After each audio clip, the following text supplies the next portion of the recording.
لا نؤمن بالمستحيل، فالأمل سيصنع مفتاح لباب خلفه كل نجاح. خطوة تعادل 1000 ميل، لا نؤمن بالمستحيل، فالأمل سيصنع مفتاح.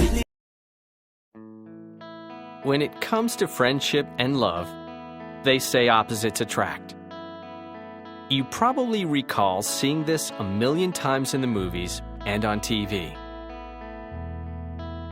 The good girl who keeps falling for the rebel.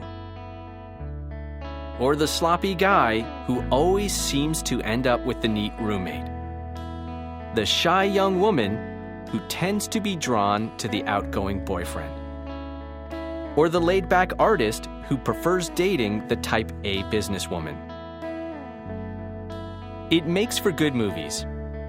But in real life, do opposites really enjoy being together?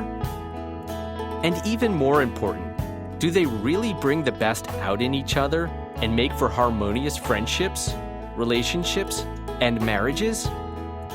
The answer is no. Or usually not, according to the experts. Sometimes opposites really do attract.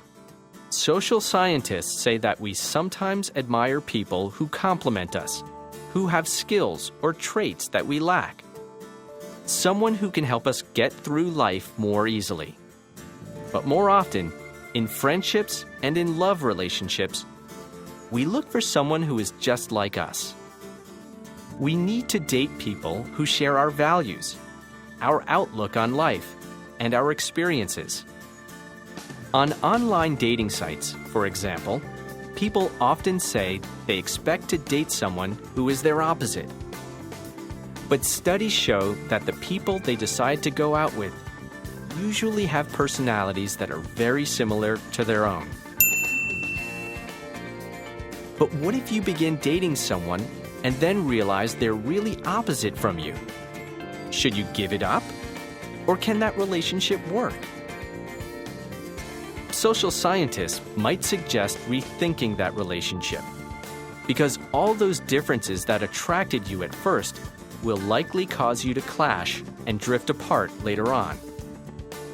But before you consider saying goodbye to your boyfriend or girlfriend, this may cheer you up. When it comes to opposites, there's a big difference between attitudes and personality. People can have opposite attitudes about many things, from big things like religion or politics to little things like movies and wall colors, and still continue to have a great relationship. But people who have opposite personalities?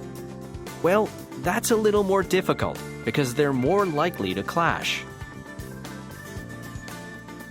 It's much harder for opposite personalities to empathize with one another, to reconnect after arguments, and to handle all the little compromises that relationships require. So, in the end, the good girl should probably do without her rebel boyfriend and start looking for a nice guy. The laid-back artist should try to run into someone who shares his relaxed energy. And that shy young woman, she may want to be on the lookout for an equally shy young man.